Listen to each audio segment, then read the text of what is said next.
as a trainer, there are so many things that can go wrong. So many things that can go wrong, no matter how prepared you are. So quite recently, I was preparing for a presentation. PowerPoint was done.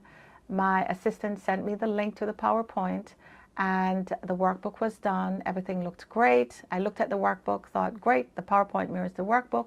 Everything is fine.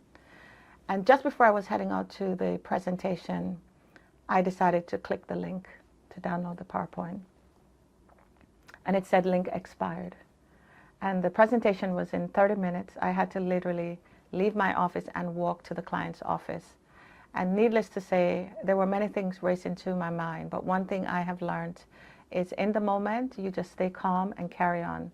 I just text my assistant, told her the link expired, and I started walking to the client's office. And by the time I arrived at the client's office, I took a few minutes and recreated a brand new PowerPoint. So always have a backup, a redundant plan. And then the PowerPoint came through and I presented. I learned a lot about myself yesterday.